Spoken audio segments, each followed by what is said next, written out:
எங்களின் உயிரோடும் உணர்வோடும் கலந்து வாழுகின்ற அன்பு சொந்தங்கள் அனைவருக்கும் வணக்கம். இந்த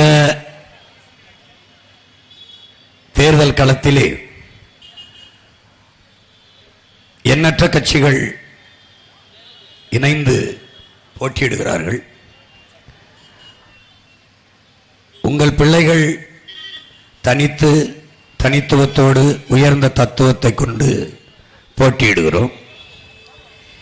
எல்லாரும் அவரவர்கள் கட்சியினுடைய நிலைப்பாடு, ஆட்சியினுடைய செயல்பாடு இவற்றையெல்லாம் எடுத்து வைத்து பேசுகிறார்கள். உங்கள் பிள்ளைகள் நாங்கள் ஆட்சிக்கு வந்தால் எப்படி என் மக்களுக்கு சேவை செய்வோம், தொண்டாற்றுவோம் என்று, எப்படி இந்த நாட்டை உலகத்தின் தலை சிறந்த நாடாக மாற்றி படைப்போம் என்பதை கருத்தியலாக பல ஆண்டுகளாக முன்வைத்தோம், காகிதத்தில் முன்வைத்தோம், எங்கள் தத்துவத்தை தாள்களில் தந்தோம். படிக்கிற பழக்கம் குறைந்து விட்டதால் தமிழ் எழுத படிக்க தெரியாத 2-3 தலைமுறைகள் உருவாகிவிட்டதால் இப்போது உங்கள் பிள்ளைகள் காணொளி ஆவணங்களாக எங்கள் கனவுகளை உங்கள் கண்முன் விரிக்கிறோம். அது வலையொலிகளில் இருக்கிறது. அதை உள்ளங்கைகளில் உலகத்தையும் ஊடகத்தையும் வைத்திருக்கிற என் அன்பு சொந்தங்கள் அதை பார்க்கலாம்.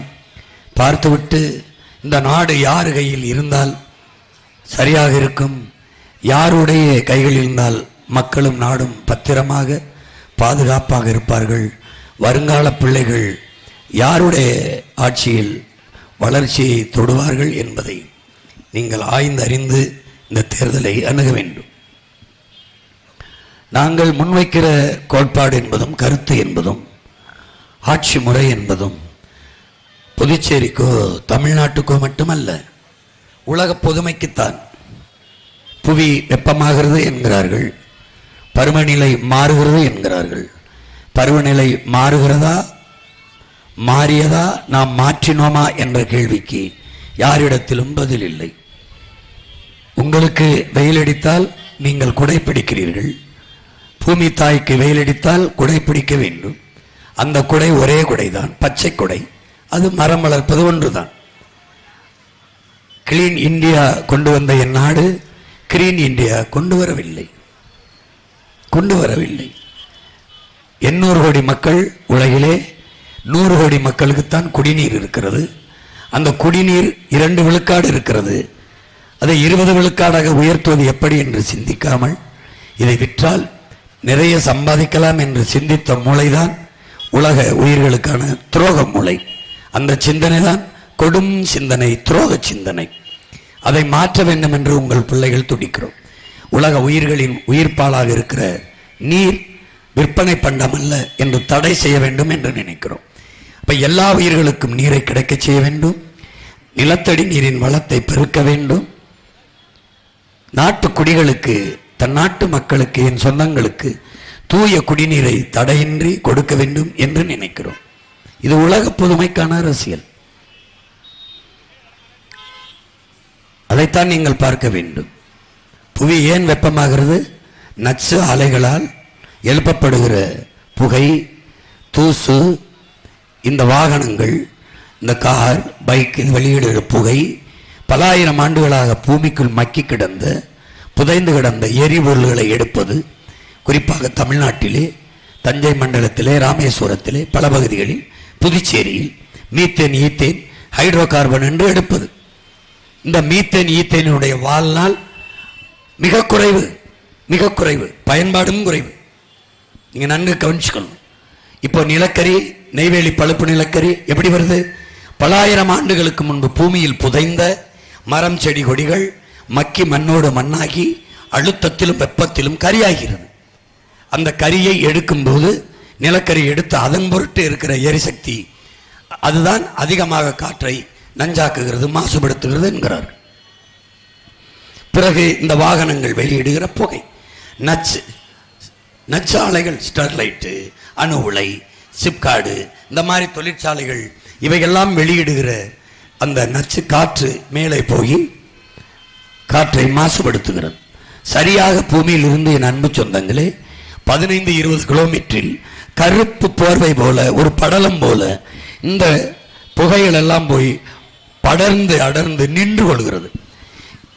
பகலிலே சூரிய ஒளி பூமிக்கு வருகிறது. அந்த சூரிய ஒளி, இந்த வெப்பம், இப்போது நாம் அந்த வெப்பத்தை தாங்கி நிற்கிறோம்.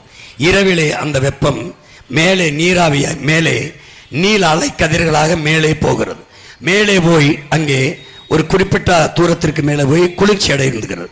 ஆனால் மேலே போக விடாமல் இந்த நீல அலை கதிர்களை அப்படியே மேலே போக விடாமல் தடுத்து நிறுத்துகிற அந்த கருப்பு படலம் இந்த பூமியிலிருந்து போகிற இந்த நச்சு காற்றுகள் தான். அதனால் அந்த வெப்பம் மேலே போகாமல் பூமியிலே நிற்பதால் புவி வெப்பமாகிறது. அளவு கடந்த கொதிநிலைக்கு சூடு உருவாகிறது. அதனால் என்ன, கீழே அடுப்பை வைத்து மேலே ஒரு பாத்திரத்தில் தண்ணீரை வைத்து கீழே அடுப்பை எரித்தால் உலை எப்படி பொங்கி கொட்டுமோ அப்படி இந்த புவி வெப்பமாகுதால் நிலம் தகிக்கும். கடல் நிலப்பரப்பிலே பூமி பந்திலே 70 விழுக்காடு நீர், 30 விழுக்காடு தான் நிலப்பரப்பு. 70 விழுக்காடு கடல் தான்.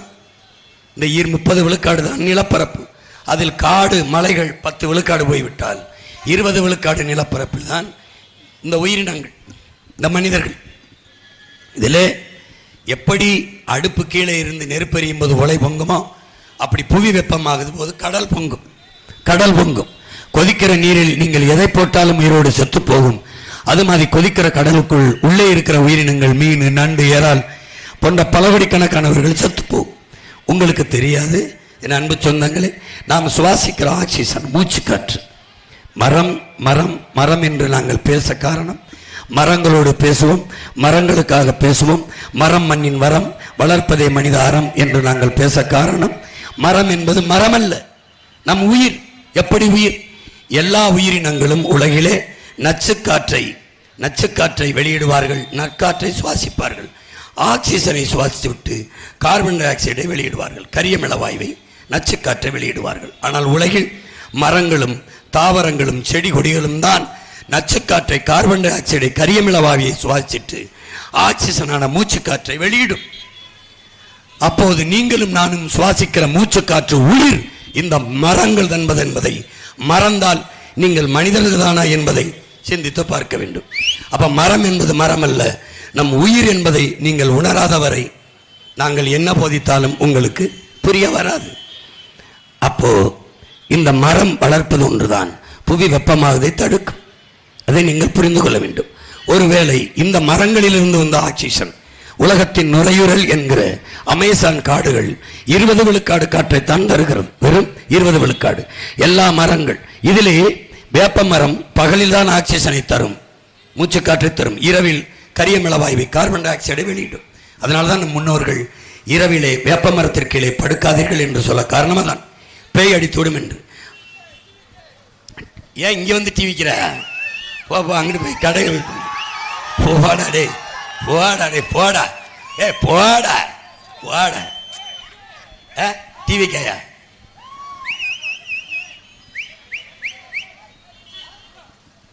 அவனை கூட்டிட்டு வாடா. ஏய், அவனை கூட்டிட்டு வா.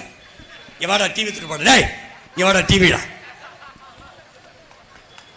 வாடா, அவனை கூட்டிட்டு வாடா.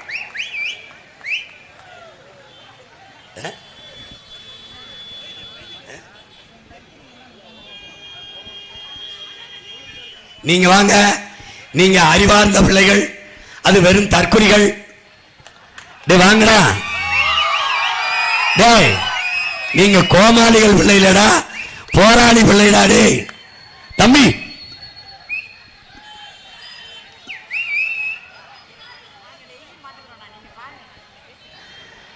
என் அன்பு தம்பிகளே, அருமை பிள்ளைகளே, நீங்க வாங்க. நீங்க போராளியின் பிள்ளைகள், அவங்க கோமாளியின் பிள்ளைகள். நீங்க லட்சியவாதிகள், அவங்கள் ரசிகர்கள். வாடாடே, அங்கே இருந்து டிவிடா, அங்க இருந்து வீடா.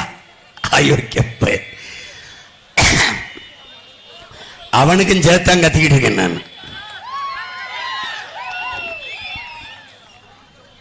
சரி வா வா. டேய் டேய்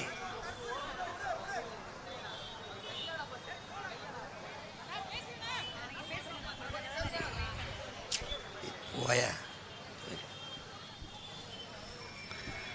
என் அன்பு சொந்தங்களே, உலகத்தின் நுரையீரல் என்று சொல்லப்படுகிற அமேசான் காடுகளிலிருந்து, மொத்தமாக மரங்களிலிருந்து நமக்கு 20 விழுக்காடு தான் மூச்சு காற்று என்கிற உயிர் காற்று, அந்த ஆக்சிஜன் கிடைக்கிறது. குறிப்பாக ஆலமர அரச மரங்கள் தான் 24 மணி நேரமும் ஆக்சிஜனை மூச்சு காற்றை வெளியிடுகிறது. இதிலே அதனால்தான் நமது முன்னோர்கள் கோயிலை கட்டி குளத்தை வெட்டி அங்க வேப்ப மரம் புளிய மரத்தை வளர்க்காமல் ஆலமரம் அரச மரத்தை வளர்த்தது காரணம் அதுதான். நம்முடைய வழிபாடு என்பது நம்மியல் மெய்யியல் கோட்பாடு என்பது ஒரு அறிவியல். அதை என் அன்பு தம்பிதங்கள் புரிந்து கொள்ளணும். இப்போது மீதி இருக்கிற 80 விழுக்காட்டு ஆக்சிஜனை மூச்சு காற்றை நமக்கு தருவது பூமியில் பெரும் பரப்பாக இருக்கிற நீர் பரப்பாக இருக்கிற கடலுக்குள் இருந்துதான் ஆக்சிஜன் வருகிறது. அது எங்கிருந்து? ஆல்கா என்ற அறிவியல் பெயர் கொண்ட நீல பச்சை பாசி என்கிற தாவரத்திலிருந்து, அங்கிருந்துதான் நமக்கான ஆக்சிஜன் வருகிறது, இந்த மூச்சு காற்று. இப்ப புவி வெப்பமானால் கடல் நீர் வெப்பமாகி அங்கே இருக்கிற அந்த ஆல்கா என்கிற தாவரங்கள் கருகி இறந்து போனால் நமக்கு மூச்சு காற்று வராது. பூமி அழிவதை தவிர வழி இல்லை. ஏற்கனவே இந்திய நிலப்பரப்பு எவ்வளவு பெரிதோ அதுபோல 2 மடங்கு நிலப்பரப்பு பரப்பளவில் கடலுக்குள் பாலித்தீனும் பிளாஸ்டிக்கும் குலைமமும் நெகிழியும் நிறைந்து கிடக்கிறது. கடலுக்குள் இருக்கிற மீனின் எண்ணிக்கையை விட நெகிழிகளின் எண்ணிக்கை அதிகம் என்று கவிப்பேரரசு வைரமுத்து சொல்லுகிறார். கடலில் நதி எங்கே கலக்கிறது? நெகிழிதான் கலக்கிறது. நெகிழியின் பெரிய அகழியாக கடல் மாறிவிட்டது என்கிறார். அப்படி போனால் கடல் அழிவையும் இந்த பூமி அழிவையும் நம்மால் தடுக்க முடியாது போகும். அதனால்தான் உங்கள் பிள்ளைகள் மரங்கள் வளர்க்க வேண்டும். 10 ஆண்டு பசுமை திட்டம், பல கோடி பனை திட்டம் என்ற திட்டத்தை கொண்டு வருகிறோம். நாங்கள் வரும்போது இந்த பூமியை அணுகுண்டு போட்டு அழிக்க வேண்டும் என்று பிளாஸ்டிக் பாலித்தீனை போட்டாலே பூமி அழிந்துவிடும் என்கிறார்கள். எனவே இந்த பாலித்தீன் பிளாஸ்டிக் இந்த மக்காத இந்த நச்சு குப்பைகளை தடை செய்து அதற்கு மாற்றாக மாற்று பொருளை பிளாஸ்டிக் பயன்பாட்டுக்கு பதிலாக சணலிலிருந்து வர பைகள், வாழைநாரிலிருந்து வர பைகள், துணிகளிலிருந்து வர பைகள், மரவள்ளிக்கிழங்கிலிருந்து செய்யப்படுகிற பைகள், இதுக்கு மாற்றாக நாங்கள் கொண்டு வருகிறோம் என்கிறோம். அதுபடித்தான் ஒவ்வொன்றிலிருந்தும் ஒவ்வொன்றை மாற்றி மாற்றி சிந்திச்சு ஒரு மகத்தான கனவை சுமந்து உங்கள் பிள்ளைகள் தமிழ்நாடு, புதுச்சேரி 2 மாநிலங்களிலும் வீதி வீதியாக கடந்த 16 ஆண்டுகளாக சுற்றி வருகிறோம். இந்த நிலத்தில் 10 ஆண்டுகளாக தேர்தல் அரசியலை களத்திலே நிற்கிறோம். வாக்குக்கு காசு கொடுக்காது, எந்த கட்சியோடும் கூட்டணி வைக்காது நின்ற எங்களை திமுக, அதிமுக, என்ஆர் காங்கிரஸ், பாரதிய ஜனதா இவர்களை தாண்டி 3வது தனித்த பெருத்த கட்சியாக, பெரிய கட்சியாக வளர்த்தவர்கள் என் உயிர் சொந்தங்கள் நீங்கள் தான். இப்போதும் நாங்கள் வாக்குக்கு காசு தர மாட்டோம். எங்களுக்கு உங்கள் வாக்கை பற்றிய கவலை இல்லை. உங்கள் வாழ்க்கையை பற்றித்தான் எங்கள் கவலை. நாங்கள் ஓட்டுக்காக வந்து இங்கே கத்தி நிற்கவில்லை. இந்த நாட்டுக்காக, நாட்டு பிள்ளைகளின் எதிர்காலத்திற்காக, என் முன்னால் நிற்கிற என் தம்பி தங்கைகளின் தாய் தந்தையருக்காக பேசவில்லை. வருங்கால சந்ததிகள், அடுத்த தலைமுறை தளிர்களுக்காக உங்கள் பிள்ளைகள் இந்த வெயிலிலே வேர்வை கொட்ட நின்று தொண்டை தண்ணி வரல கத்திக் கொண்டிருக்கிறது. காரணம் அதுதான். எல்லோரும் வைக்கிற கருத்துக்களை பாருங்கள். எவர் இந்த மண்ணுக்கு மக்களுக்கும் அக்கறையாக பேரன்பு கொண்டு இந்த மரத்தை, இந்த மண்ணை, இந்த மக்களை, இந்த நாட்டை, இந்த மொழியை, இந்த இனத்தை, இந்த நிலத்தின் வளத்தை காதலிப்பவர்கள் யார்? நேசிப்பவர்கள் யார் கையிலே நாடு இருந்தால் நாடு நன்றாக இருக்கும் என்பதை ஆய்ந்து அறிந்து சிந்தித்து இந்த தேர்தலிலே நீங்கள் வாக்கு செலுத்துங்கள். 9ஆம் தேதி நீங்கள் செலுத்த போற வாக்கில் நாட்டில் மிகப்பெரிய மாற்றம் நிகழ இருக்கிறது. எதிர்கால தலைமுறையின் வாழ்க்கையின் பாதுகாப்பு அங்குதான் இருக்கிறது. உணவருந்தி விட்டுத்தான் வாக்கு செலுத்த போவீர்கள். நம்மிடத்திலே ஒரு சொலவடை உண்டு, ஒரு சொல் உண்டு, ஒப்பிட்டவரை உள்ளளவும் நினை என்று. அப்ப உணவிட்டவனை உயிராக நினைக்க வேண்டும், உயிருள்ளவரை நினைக்க வேண்டும், உயிராக நினைக்க வேண்டும். நீங்கள் உணவறிந்து விட்டுத்தான் செல்வீர்கள். இவர்கள் ஃப்ரிட்ஜ் கொடுப்பார்கள், இவர்கள் மிக்சி கொடுப்பார்கள், இவர்கள் கிரைண்டர் கொடுப்பார்கள். அதில் எதை அரைப்பீர்கள்? ஃப்ரிட்ஜுக்குள் எதை வைப்பீர்கள்? காய்கறி, பழங்களை, கீரையை. அதை யார் கொடுப்பா? அதை என் விவசாயி தான் கொடுப்பார். மிக்சியில் மசாலா மாவை அரைப்பீர்கள், மிளகாய், மல்லி, மஞ்சள், அதை விவசாயி தான் தருவார். உழவர் குடியோன் இல்லை என்றால் உணவு இல்லை. அதனால்தான் உணவு இல்லை என்றால் உயிர்கள் இல்லை, உயிர்கள் இல்லை என்றால் உலகம் இல்லை. அதனால் உழவை மீட்போம், உலகை காப்போம் என்ற தத்துவத்தை முன்வைத்து உங்கள் பிள்ளைகள் இந்த களத்திலே நிலத்திலே நிற்கிறோம். ஆகவே என் அன்பு சொந்தங்களே, அறிவார்ந்த பெருமக்களே, கற்றறிந்த சான்றோர்களே, என் உயிரிமினி உடன் பிறந்தார்களே, வாக்கை செலுத்த போகும்போது சாப்பிட்டு விட்டுத்தான் செல்வீர்கள். உங்கள் தட்டில் உணவு வர காரணமாக இருந்தவன் யாரென்று ஒரு நொடி சிந்தியுங்கள். அது விவசாயிதான், அது விவசாயிதான். அதை எண்ணத்தில் கொண்டு செல்லுங்கள், எண்ணத்தில் கொண்டு செல்லுங்கள். வாக்கத்திற்கு செல்லுங்கள். வாக்கு பெட்டியிலே நீங்கள் எண்ணத்தில் கொண்டு சென்ற விவசாயி எங்கள் சின்னத்தில் இருப்பான். அவனுக்கு நீங்கள் வாழ்நாள் முழுக்க உணவளித்து காத்த உனக்கு நன்றி என்று தொடுங்கள். அந்த தொடுதலில் தான் உங்கள் பிள்ளைகளுக்கான தரமான கல்வி, சமமான கல்வி, சரியான கல்வி இருக்கிறது. உங்கள் பிள்ளைகளுக்கு கல்விக்கேற்ற வேலை காத்திருக்கிறது. அந்த தொடுதலில் தான் உங்களுக்கான சரியான சமமான தரமான உயர்ந்த மருத்துவம் காத்திருக்கிறது. அந்த தொடுதலில் தான், அந்த ஒற்றை விரலில் தான் உங்களுக்கான குடிநீர், தூய குடிநீர் கிடைக்க வாய்ப்பு இருக்கிறது. சுவாசிக்க நல்ல காற்று, படிக்க நல்ல கல்வி, பார்க்க நல்ல வேலை, எரிக்க தடையற்ற மின்சாரம், பயணிக்க நல்ல பாதை, பயணிக்க சிறந்த போக்குவரத்து, எல்லாம் கிடைக்க வாய்ப்பை ஒற்றை விரலால் உங்களால் உருவாக்க முடியும். விவசாய சின்னத்திற்கு வாக்களித்தார். இரட்டலைக்கு வாக்களித்தீர்கள், உதய சின்னத்திற்கு வாக்களித்தீர்கள், கை சின்னத்திற்கு வாக்களித்தீர்கள், தாமரைக்கு செலுத்தினீர்கள், ஐயா ரங்கசாமி அவருடைய சின்னத்திற்கெல்லாம் வாக்கு செலுத்தினீர்கள். அவர்கள் வென்றார்கள். ஆனால் காலங்காலமாக நீங்கள் தோற்று போனீர்கள். இந்த ஒரு இடத்தில் விவசாயிக்கு வாக்கை செலுத்தி நீங்கள் வெற்றியடையுங்கள் என்று உங்கள் மகன், உங்கள் உடன் பிறந்தவன் உங்களை அன்போடு வேண்டுகிறேன். எனவே என் அன்பு சொந்தங்களே, இந்த தொகுதியில் இங்கே போட்டியிடுகிற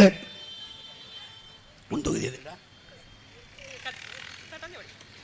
என்னுடைய அன்பு தங்கை தட்டாஞ்சாவடியில், பாண்டிச்சேரியில் போட்டியிட தட்டாஞ்சாவடியில் கார்த்திக் குமாரி அவர்களுக்கு, அழகு கலை வல்லுனர் என்னுடைய தங்கை கார்த்திக் குமாரி அவர்களுக்கு விவசாய சின்னத்தை வாக்கை செலுத்தி அவரை வெற்றி பெற செய்து நீங்களும் வெற்றி பெறுங்கள் என்று உங்கள் மகன் அன்போடு வேண்டுகிறேன். அடுத்ததாக தங்கச்சி வாடா. என் அன்பு தங்கைக்கு கதிர்காமம் தொகுதியிலே போட்டியிடுகிற வழக்கறிஞர் என் அன்பு தங்கை சுபஸ்ரீ தமிழ்ச்செல்வன் அவர்களுக்கு விவசாய சின்னத்திலே வாக்கு செலுத்தி நீங்களும் வெற்றி பெறுங்கள், என் தங்கையும் வெற்றி பெற செய்யுங்கள்.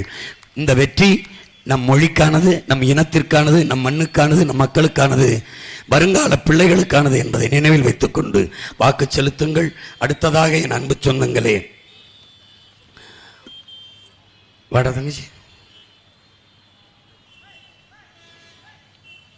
பாண்டிச்சேரி மாநிலத்தில் நடக்கிற இந்த சட்டமன்ற தேர்தலில் வருகிற 9ஆம் தேதி நடக்கிற வாக்குப்பதிவில் ஊசுடு சட்டமன்ற தொகுதியில் வழக்கறிஞர் என் தங்கை கௌரி அவர்களுக்கு வேளாண் குடிமகள், உழவகத்திற்கு உணவளிக்கல உயர்ந்த குடிமகன், உழுதுண்டு வாழ்வாரை வாழ்வார் மற்றெல்லாம் தொழுதுண்டு பின் செல்பவர், சுழந்து மேற்பின்னது உலகம் அதனால் உழந்து முளவேதவை, உழவார் உலகிற்கானே அத்தாற்றாது எழுவாரை எல்லாம் பொறுத்து, இருந்தோம்பி இல்வாழ்வதெல்லாம் விருந்தோம்பி வேளாண்மை செய்திர் பொருட்டு, உழவினார் கைமடங்கி நிலை விளைவதும் விட்டாமின் பெருக்கும் நிலை என்று வள்ளுவ பெருமான பகுத்து வகுத்து தந்த மறைமொழியில் போதித்தது போல உழவர் குடி வாழ வேண்டும், உலக வாழ வேண்டும் என்றால் என் தங்கைக்கு கௌரி அவர்களுக்கு ஊசுடு தொகுதியில் விவசாய சின்னத்திலே வாக்களியுங்கள் என்று உங்கள் மகன் அன்போடு வேண்டுகிறேன். அடுத்ததாக பாண்டிச்சேரி மாநிலத்தில் நடக்கின்ற சட்டமன்ற தேர்தலிலே இந்திரா நகர் தொகுதியிலே போட்டியிடுகிற என் அன்பு தங்கை விவசாய தொழில்நுட்பவியல் படித்த என் தங்கைக்கு தேவிகா அவர்களுக்கு விவசாய சின்னத்திலே வாக்கு செலுத்துங்கள். இந்த நாட்டில் எந்த சின்னமும் தோற்கலாம், விவசாயி தோற்றான் என்ற செய்தி வரக்கூடாது. இத்தனை கோடி விவசாயிகள் நிறைந்து வாழுகிற நிலத்தில் விவசாயி நின்றான் வென்றான் என்றுதான் வரலாற்று பதிவு வர வேண்டும். அடுத்ததாக பாண்டிச்சேரி மாநிலத்தில் நடக்கிற சட்டமன்ற தேர்தலில் போட்டியிடுகிற உழவர்கரை சட்டமன்ற தொகுதி வேட்பாளர் என் அன்பு தங்கை சித்ரா செல்வம் அவர்களுக்கு விவசாய சின்னத்திலே வாக்கு செலுத்தி வெற்றி பெறச் செய்யுங்கள் என்று உங்கள் மகன் அன்போடு வேண்டுகிறேன். புரட்சி என்பது ஓர் தலைகீழ் மாற்றம். மாற்றம் என்பது சொல் அல்ல, செயல். மாறுவோம், மாற்றுவோம். இது மாற்றத்திற்கான எளிய மக்களின் புரட்சி. புரட்சி எப்போதும் வெல்லும், நம் வெற்றியும் அதை சொல்லும். இலக்கு ஒன்றுதான், இனத்தின் விடுதலை. இனம் ஒன்றாவோம், இலக்கை வென்றாவோம். தமிழ் தாய் வாழ்க, தலைவர் பிரபாகரன் வாழ்க. புதுச்சேரியில் என் தம்பிகளும் தங்கைகளும் வெல்க வெல்க வெல்க. நன்றி, வணக்கம். நாம் தமிழர்.